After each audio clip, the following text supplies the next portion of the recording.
విశ్వశక్తి వల్ల సృష్టించబడిన శక్తి మరియు పదార్థాలలో ఏది గొప్పది? శక్తి గొప్పదా? పదార్థం గొప్పదా? విశ్వంలో ఉన్నవి రెండు విభిన్న విషయాలు. ఒకటి శక్తి, రెండు పదార్థం. ఈ రెండూ కూడా విశ్వశక్తిచే సృష్టించబడి అదే విశ్వశక్తిచే నిరంతరంగా శక్తి నుండి పదార్థంగా మరియు పదార్థం నుండి శక్తిగా రూపాంతరం చెందుతూ ఉంటాయి.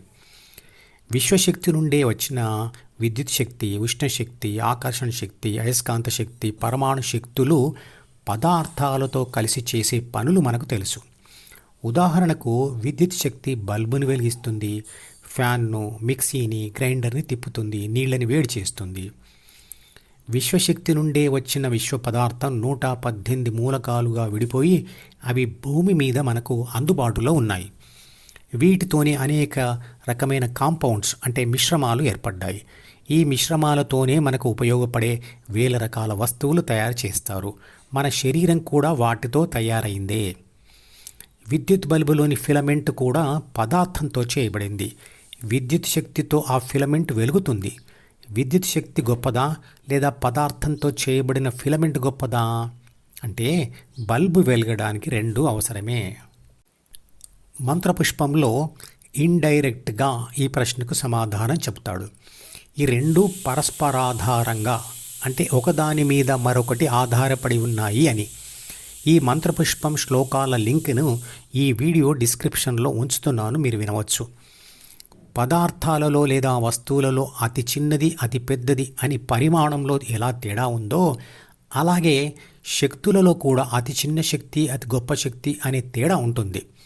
శక్తిని వాట్లు, కిలోవాట్లు, మెగావాట్లలో కొలుస్తారు. బ్యాటరీతో నడిచే చేతి గడియారంలోని బ్యాటరీలో ఉన్నది అతి చిన్న విద్యుత్ శక్తియే. బుల్డోజర్లోని విద్యుత్ శక్తి గొప్పది, పెద్దది. ఆకాశంలో ఉరుములు మెరుపులు తెప్పించే విద్యుత్ శక్తి ఇంకా పెద్దది. ఊహకు అందనంత సైజులో ఉన్న పదార్థంతో చేయబడిన సూర్యుడిని, భూమిని, భూమి మీద ఉన్న మనల్ని, సూర్య కుటుంబంతో సహా మిల్కీవే చుట్టూ తిప్పుతున్న మిల్కీవే యొక్క ఆకర్షణ శక్తి ఎంతో గొప్పది అనిపిస్తుంది కదా. మనం కదలకుండా భూమి మీద ఉన్నాం అనుకుంటున్నాం, కానీ మనం కూడా భూమితో సహా గంటకు 8,28,000 కిలోమీటర్ల వేగంతో మిల్కీవే చుట్టూ తిరుగుతున్నాం. అతిపెద్ద విద్యుత్ మెషిన్స్ను నడిపే విద్యుత్ శక్తిని కూడా ఒక పదార్థంతో చేయబడిన ఒక చిన్న స్విచ్ నియంత్రిస్తుంది, అంటే కంట్రోల్ చేస్తుంది. అంటే ఇక్కడ ఈ సందర్భంలో స్విచ్ ఏ గొప్పది అనిపిస్తుంది కదా. కాబట్టి శక్తి మరియు పదార్థం రెండూ కలిసి చేస్తున్న పనిని బట్టి ఆ సందర్భంలో ఉన్న శక్తి మరియు పదార్థాల పరిమాణాన్ని బట్టి మాత్రమే ఏది గొప్పదో చెప్పవచ్చు. స్విచ్ మరియు విద్యుత్ శక్తి కలిసి బల్బును వెలిగించే పనిలో పదార్థంతో చేయబడిన స్విచ్యే గొప్పది. భూమిని తన చుట్టూ తిప్పుకుంటున్న పనిలో సూర్యుడు మరియు భూమి మధ్య ఉన్న ఆకర్షణ శక్తి గొప్పది. ఎంత పదార్థం తాను నశించి ఎంత శక్తిని ఇస్తుంది అనే విషయం ఐన్స్టీన్ సూత్రం E=mc² ద్వారా తెలుసుకోవచ్చు.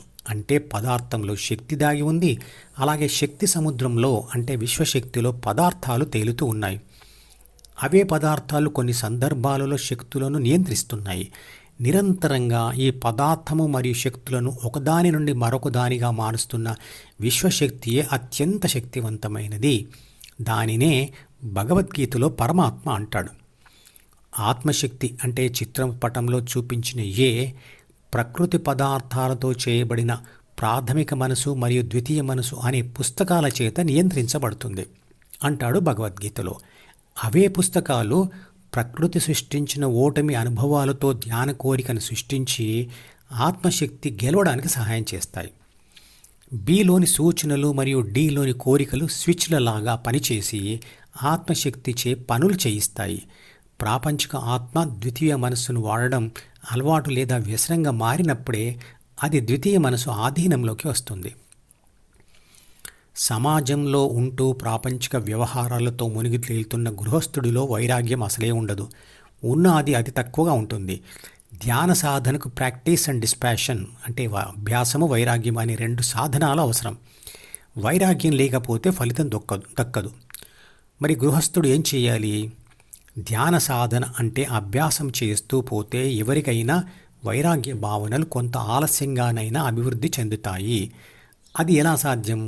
ఈ విషయం వచ్చే వీడియోలో వివరిస్తాను. మధుపదం యూట్యూబ్ ఛానల్లోని ప్రతి వీడియోకి ఒక నెంబర్ ఇవ్వబడింది. 1వ నంబర్ వీడియో నుండి మొదలుపెట్టి వరుసగా చివరి వీడియో వరకు చూస్తేనే ఆత్మశాస్త్రం సంపూర్ణంగా అర్థమవుతుంది. ఈ వీడియో డిస్క్రిప్షన్లో ఉంచిన మధుపదం ప్లేలిస్ట్ లింక్ ద్వారా అన్ని వీడియోలు వరుసగా చూడవచ్చు.